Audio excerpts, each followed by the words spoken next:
kéèyàn máa ti àjìbọ̀ gbogbo nítorí ó ṣe kádẹ lọ arrest ẹ lẹ́nu aircraft from hajj to prison Christian ọjẹ dánrú ẹ wò fún mùsùlùmí. Allah. lọ sí Egypt bá a ṣe jọ jẹ́ mùsùlùmí tó wọ́n padà lé wa kúrò ńbẹ̀ ìlú kan tá a ní ní ìtajọ gbé láì ní visa. Why can't we maintain peaceful coexistence? Fighting yourself. Ẹ má bára yín jà ẹ̀yin mùsùlùmí. Tẹ́ bá continue láti máa bára yín jà gbogbo ìbẹ̀rù tí ń bẹ lára yín lákòókòrò. Allah.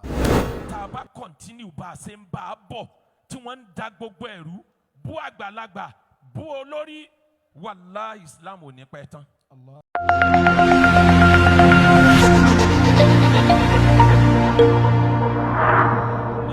Àkọ́kọ́ mo kí gbogbo mùsùlùmí ayé pé a kú oríire tèní. Bushira lana mashara l'Islami lana. Oríire tó jẹ́ pé ẹgbẹ̀rún dídàrú dàpọ̀ wọn lè achieve ẹ̀ lélẹ̀. Allah. A kí Ọlọ́run lára Fadilatu Sheikh Ahmad al-Mukhtar. A kí Ọlọ́run, a tún kí Ọlọ́run lára wọn. Ọlọ́run tó kọ́ wọn máa ṣe ní ṣókí ìṣẹ̀lẹ̀ kan ṣẹlẹ̀ nígbà ayé Harun Rashid ká lè mọ iye ẹni tó bá kọ́ mọ́sálásí fọ́lọ́run tí wọ́n bá ń pè your excellency your eminence kò sẹ́ni tó yẹ kó lò ó tó ju ẹni tó kọ́ mọ́sálásí fọ́lọ́run lọ. Allah. idha rumtal makarima min karimin fayyamin man bana lillahi baytan. tẹ́ ẹ bá ń fẹ́ ẹni tí ẹ pè ní your excellency láyé tọ́lọ́run ó dẹ̀ tẹ́wọ́ gbà your eminence ayé ẹni tó kọ́ mọ́sálásí ni o. Allah. Nínú tan Islam láàrin ìṣẹ́jú díẹ̀ Harun Rashid gbogbo ayé ló mọ̀ yìí pé Sobaida ìyàwó Harun Rashid òun lé gungun ẹ̀yìn ẹ̀ òun lé gungun ìjọba ẹ̀. Ó wá dijọ́ kan kò síyàwó tí kì í ṣe ọkọ ẹ̀. Sobaida rí Harun Rashid fín inú wa bí Harun Rashid ó lóun ò ní fẹ́ mọ́ láyé ó ní tóun bá fẹ́ condition kan ló lè mọ òun fẹ́ tó bá lè lọ sí ìlú tágbára àjọba òun ò dé tí a lọ láàárọ̀ tí a dẹ̀ padà dé kílẹ̀ tó ṣú òun á foríjìn tí ò bá sì yẹn òun ò lè fẹ́ mọ́ láyé. Allah. Gbogbo ayé bá ń wo Harun Rashid gbogbo ìlú bá dorí kodò pẹ̀lú àdánwò kẹlẹ́lẹ́ ìlú tó kéré jù ibi tí òpin ọlá Harun Rashid tó dé Mesopotamia ni tán bá láwọn ó lọ síbẹ̀ yóò rìnrìn ìjọ 5 àbí 6 pẹ̀lẹ́sìn kó tó padà èyí tó kéré jù nù. Arábìnrin yìí ló wá kọ́ mọ́sálásí sínú ààfin Harun Rashid ó wá bọ́ sínú mọ́sálásí ó yan náfìlà obìnrin a máa kọjá àyè ńgbà míì wọ́n á ti rí ọkọ fín tán kọ́wọ́ wọn ó tó jábọ́ wọ́n bá pe gbogbo àwọn àfáà fatiwa wo ló wà lórí eléyìí wọ́n ní kò sí ìdájọ́ kan ó ti forúkọ Ọlọ́run búra kò sì gbàmọ̀ràn lẹ́nu ẹnìkan kó tó forúkọ Ọlọ́run búra o. Allah. Àfáà kan bá dé kí ló dé tí gbogbo yín dorí kodò àlejò lòun òun wá kí Harun Rashid ni wọ́n bá sọ tó ṣẹlẹ̀ fún bí ọba dẹ̀ sí Subaida pẹ̀lú Harun Rashid ìjọba yóò wò ó ní kí ló wá lè ń bẹ̀ ṣebí kò ti lọ lùtàgbára rẹ̀ ò dé ni wọ́n ní bẹ́ẹ̀ ni tá ń wá nìyẹn sẹ́ẹ̀ màlúù kan tó lè lọ tí ó dé títí alẹ́ ó lè mí màlúù kan tó bá lọ bẹ̀ láàrin ìṣẹ́jú díẹ̀ yóò dé. Allah.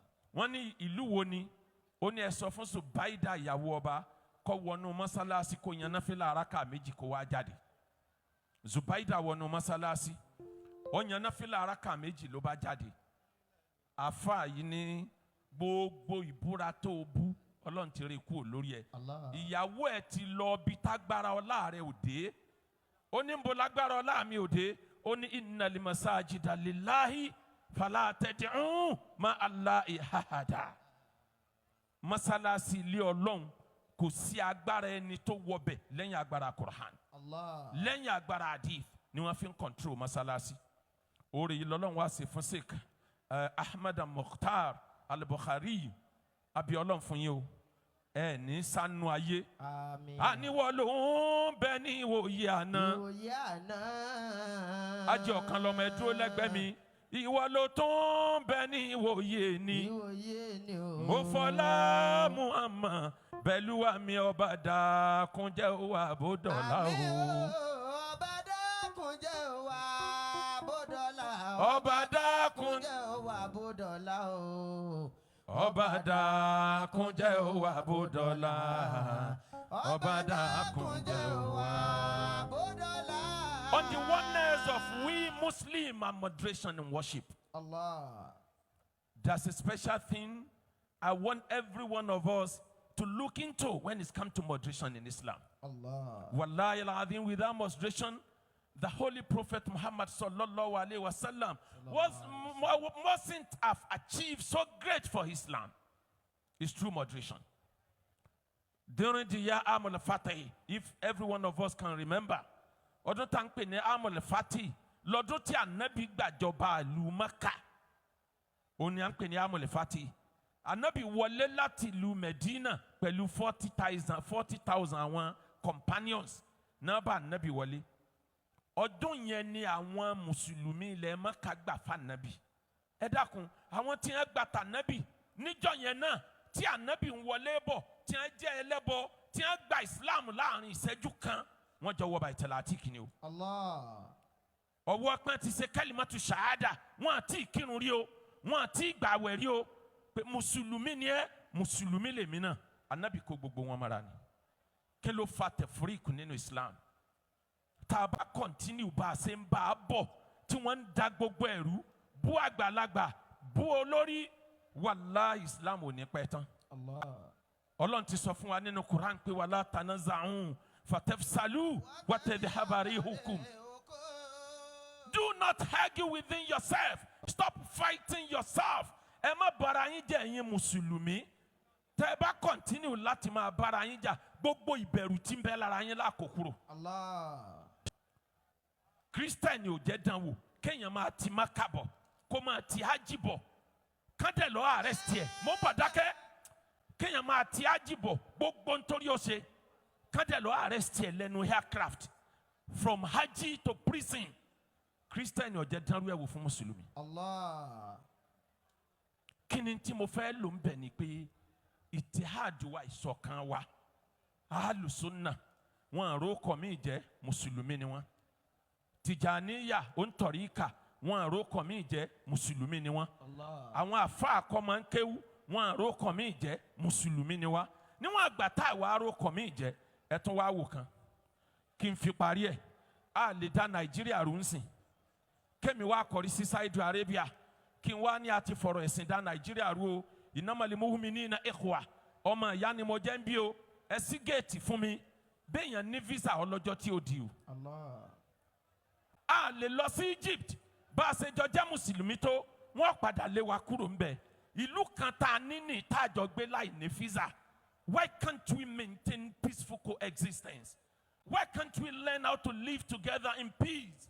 The way Prophet Muhammad sallallahu alaihi wasallam has lived with Sahaba. Among those Sahaba are those whom their Islam were not perfect. The Prophet managed everybody. Àmọ́ bá ṣe manage ara wa tẹ́lẹ̀tẹ́lẹ̀. Irú tó wá ṣẹlẹ̀ ń sìn, ìní ó tún wá gbé wàhádà ní ìyàpadà. Mọ́sálásí tí ò sírú ẹ̀ ní gbogbo Nàìjíríà. Ẹni tó bá lóun rí mọ́sálásí tó dáa tó buhaya tó Muhammadu Rasulullah Mosque ní Nàìjíríà yìí kó wá sọ̀bí tó wà. Ògo ńlá lélẹ́yìí. Ẹ jẹ́ kí mọ́sálásí yìí kó jẹ́ ntí ó unify wa. Ẹ jẹ́ kí mọ́sálásí yìí ó jẹ́ nǹkan tó jẹ́ pé gbogbo Mùsùlùmí ni ó láǹfààní sí. Nítorí náà níparí àbí Ọlọ́run mọ́sálásí yìí Ọlọ́run ṣe ń sábà bí oríire fáwọn tí wọ́n kọ́. Àbí Ọlọ́run bá wa dá àlàáfíà padà sí àwùjọ Mùsùlùmí ilẹ̀ Yorùbá. Bá a ṣe bá Ìsìláàmù lọ́wọ́ àwọn bàbá wa tí wọ́n ń ṣe tí ń dùn tínú gbogbo wa ń dùn. Ó ti dé level pé Mùsùlùmí sí Mùsùlùmí tí wọ́n bá sálámà síra wọn ń sìn wọ́n ń yẹ ọwọ́ alẹ́lẹ́ yóò ń ṣe Mùsùlùmí. Lẹ́yìn ìgbà tí Kùránì wala tuzaku anfusakum huwa a'lamu bimani ittaqa. Òun Ọlọ́run lòun mẹni tó mọ́ ẹ má fọ̀rọ̀ ayín mọ́. Níparí mo tọrọ àdúrà fún ọmọ ìyá mi Alhaji Sakirudeen Adébáre ọ̀kan lọ́mọ tán bá ń pèèyàn lórúkọ yẹ kó máa ròyàn ọ̀kan lọ́mọ ni o. Àwa tá a jọ ń bẹ lójú ogun la mọ̀ pé ọ̀kan lọ́mọ ni.